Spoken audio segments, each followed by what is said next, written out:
ஏதோ டக்குன்னு 234 பேர் உட்கார்ற அவையில் நானும் தெரியணும். அன்றைக்கி ஒரு தீர்மானத்தை அவங்க கேள்வி கேட்டுருவாங்க. அதுக்கப்புறமா எதுவும் பண்ண மாட்டாங்க.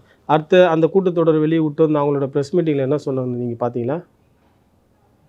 ப்ரெஸ் மீட் அவர் மன்றத்தில் கேள்வி எழுப்புவதும் சரி சார், சட்ட சபைக்குள்ளே கேள்வி எழுப்புவதும் சரி, ப்ரெஸ் மீட்டுக்கு என்ன சொன்னாங்க, நாட்டு மக்களுக்கு என்ன சொன்ன வந்தாங்க? எதுவுமே சொல்லலையே. இதுக்கெல்லாம் நானும் பதில் சொல்ல முடியாது. சரிங்களா? உங்கள் சார்பா ஏதாவது கோரிக்கை இருக்கா? மாற்றுத்திறனாளிகளுக்கு இந்த மாதிரி விஷயங்கள்லாம் வந்து அரசு பண்ணால் நல்லாயிருக்கும், இந்த மாதிரி விஷயங்கள்லாம் முன்னெடுத்தால் நல்லா இருக்குன்ற மாதிரி விஷயங்கள் ஏதாவது இருக்கா? நான் உண்மையாக சொல்ல போனோன்னா, இதுவரை நான் அரசு சார்பிலேருந்து எந்த உதவியும் நான் வாங்கலை. ஏன்னா எனக்கு எனக்கு வந்து ரொம்ப பர்சன்டேஜில் நான் இல்லை.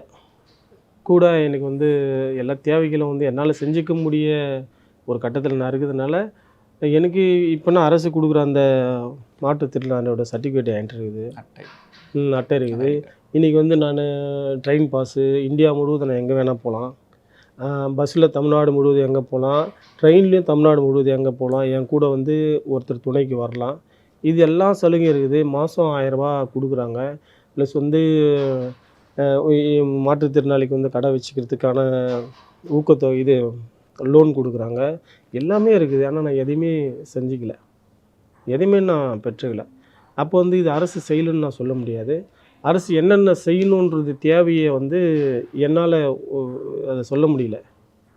இல்லை, ஒரு சில பேர் உங்ககிட்ட சொல்லியிருப்பாங்களே, இந்த மாதிரி அந்த கார்டு வந்து கிடைக்கிறது கொஞ்சம் சிக்கலான விஷயமா இருக்குது. அதுக்கப்புறம் இல்லை, அப்படி எதுவும் இது வரைக்கும் எனக்கு கேள்வி கேட்டதில்லை. சில பேர் சொல்லலாம், எனக்கு வந்து கொடுக்கல, எனக்கு அதை வாங்கி தரல, இது வாங்கி தரலன்னு சொல்லலாம். இல்லை, ஒரு சில இடங்கள் வந்து அந்த அலுவலர்கள் வந்து பார்த்தீங்கன்னா மாற்றுத்திறனாளிகளை அழக்க வைக்கிறாங்க, 2 வாட்டி 3 வாட்டி வர வைக்கிறாங்க, ரொம்ப கஷ்டப்படுது. இல்லை, இப்போ ஒரு சில இடங்களில் பேட்டி கொடுக்குற அந்த மாற்றுத்திறனாளிகள்லாம் வந்து பார்த்தீங்கன்னா, எங்களால் அந்த கார்டோ அந்த சர்டிஃபிகேட் வாங்குறது கூட எங்களுக்கு கஷ்டமாக இருக்குது வந்து. அப்படிலாம் ஒன்றும் கிடையாதுங்க. பாருங்க, எனக்கு வந்து முதல்வர் ஸ்டாலினும் திமுக அரசு எனக்கு எதுவும் எடுத்து கொடுத்துட்டு போகிறதில்ல. அப்படியெல்லாம் யாருமே நம்ம போய் சொல்ல முடியாது. ஏன்னா நாங்கள் எங்கள் போகிற இடங்கள்லாம் கூட எனக்கு நல்லா ரெஸ்பான்ஸ் இருக்குது, மரியாதை இருக்குது தான். அது மாதிரி சொல்ல வராங்கன்னா, இப்போது நான் திமுகவுக்கு ஆதரவாக பேசக்கூடிய ஒரு மாற்றுத்திறனாளியாக என்ன அறியப்பட்டாலும், அதிமுகவாக சிலர் மாற்றுத்திறனாளி இருக்க தானே செய்வாங்க. சில சட்டுன்னு ஒருத்தர் மேலே குறை சொல்கிறதுக்கு இன்னொருத்தரோட கைப்பாவைக்கு அவங்க மாறிடுவாங்க.